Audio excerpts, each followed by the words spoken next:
देश की सच्चाई सच छुपने नहीं देंगे। नमस्कार, आदाब। देश की सच्चाई में आपका स्वागत है। मैं हूं एसएम नवाज और आप देख रहे हैं साप्ताहिक सामाजिक पड़ताल। 80 के दशक में मान्यवर काशीराम ने एक नारा दिया था, दलित मुसलमान करो विचार, कब तक सहोगे अत्याचार। यानी कि ये समझा जाए कि साहब काशीराम को भी पता था कि दलित और मुस्लिम का गठजोड़ ही भारत में व्याप्त सामाजिक विषमताओं को पाटने, राजनीतिक हिस्सेदारी को सुनिश्चित करने और संवैधानिक लोकतांत्रिक व्यवस्थाओं को सुदृढ़ करने में अहम भूमिका निभा सकती है। और हुआ भी ऐसा ही। काशीराम चलते गए और दलित मुसलमान कारवां बनता गया। आपको तो याद ही होगा, यही वो दशक था जिसमें स्वतंत्र भारत में सर्वाधिक सांप्रदायिक दंगे हुए थे, जिसमें मेरठ का हाशिमपुरा नरसंहार सुर्खियों में था। तभी 90 के दशक में साहब काशीराम ने दलित और मुसलमानों के साथ साथ इस गठजोड़ में पिछड़ों को भी शामिल किया।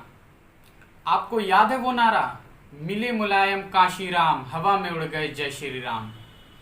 और इस नारे के बाद सत्ता बहुजनों के हाथ में आई। केवल उत्तर प्रदेश में नहीं, बिहार के साथ साथ कई राज्यों में बहुजन मुख्यमंत्री बने। बिहार में तो 90 के दशक से आज तक सत्ता बहुजनों के हाथ में है और मनुवादी सामंती सत्ता को हथियाने में व्याकुल हैं।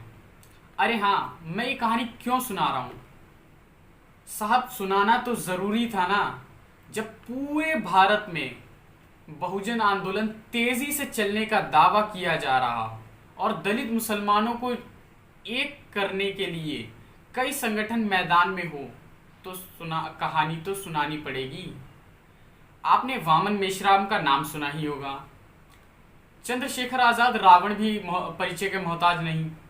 इंजीनियर कपिल का भी नाम कैसे ना लूं। जिग्नेश मेवाणी को भी जोड़िए। यह सब वो दलित नेता हैं जिनके साथ कई कद्दावर मुस्लिम चेहरे दिखते हैं।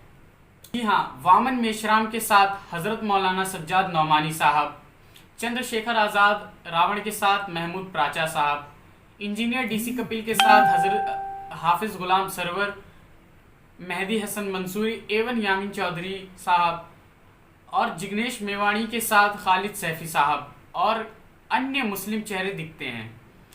इतने कवायद के बाद भी ना सामाजिक विषमताएं पटी, ना राजनीतिक हिस्सेदारी मिली, ना ही संवैधानिक व्यवस्था मजबूत हो पा रही है। जानते हैं क्यों? आइए बताता हूं।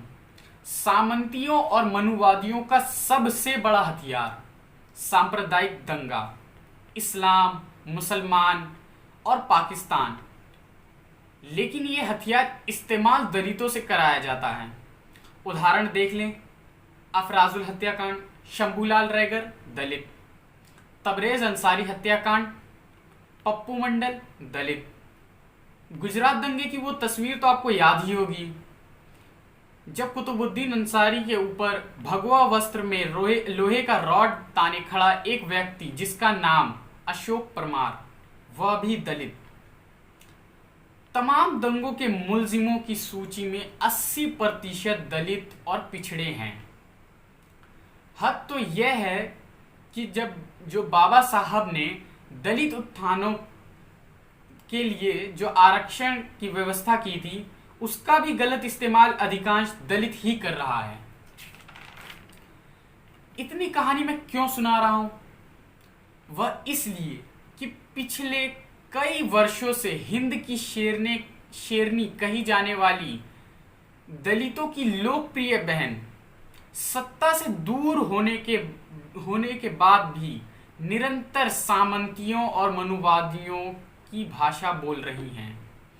जी हाँ, ये वही बहन जी हैं जिन्हें साहब काशीराम ने तैयार किया था अपनी विरासत को आगे बढ़ाने के लिए, दलित मुसलमान के गठजोड़ को आगे बढ़ाने के लिए। लेकिन हो क्या रहा है? जो भी दलित नेता साहब काशीराम के इस मिशन को आगे बढ़ाना चाहता है, उसे ही बहन जी देश और समाज का दुश्मन करार देती हैं। यहाँ तक कि उसे मनुवादियों का एजेंट भी कह देती हैं। ऐसा नहीं है कि मुसलमानों में ये वह समूह नहीं है, कमियां तो दोनों तरफ है। तो फिर इस सच्चाई को समाज तक पहुंचाएगा कौन? समाज को सही राह दिखाएगा कौन? सत्ता में भागीदारी दिलाएगा कौन? और हाँ, इस संकट की घड़ी में संविधान को बचाएगा कौन? अरे एक बात तो भूल ही गया था, वो जो हमारे नेताजी हैं, मौसम वैज्ञानिक, आप तो जान ही गए होंगे अब, जो कुछ साल पहले मुस्लिम मुख्यमंत्री बनाने को लेकर अड़ गए थे। पार्टी का नाम लोक जनशक्ति पार्टी है, लेकिन उनके पास सिर्फ सत्ता की शक्ति है। अब तो मुसलमानों का नाम भी नहीं लेते हैं, नाम है रामविलास पासवान, और राम राम जपते हैं। राम के नाम पर एक और नाम याद आया। पहले बाबा साहब के बहुत बड़े अनुयायी हुआ करते थे। अब नाम का पूरा अर्थ काम से बताते हैं। नाम है रामदास, और सच में वह राम के दास हैं। अरे वही अठावले साहब।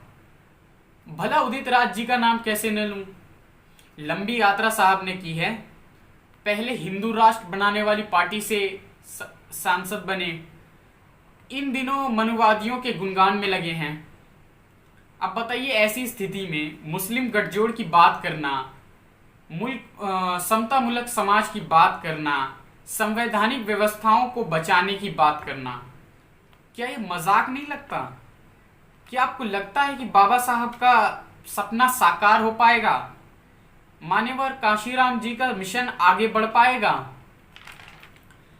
पिछले कुछ दिनों से बहन जी के बयानों से मैं ही नहीं बल्कि पूरा बहुजन समाज चिंतित है, क्योंकि अंधभक्ति उधर भी है।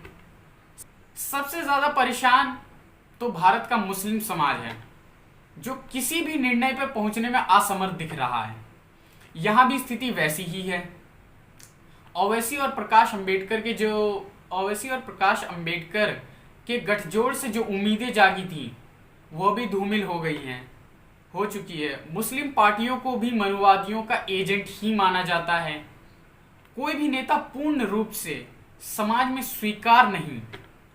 आजमाई हुई सारी सेकुलर पार्टियां भी निरंतर अपने धर्रे पर हैं।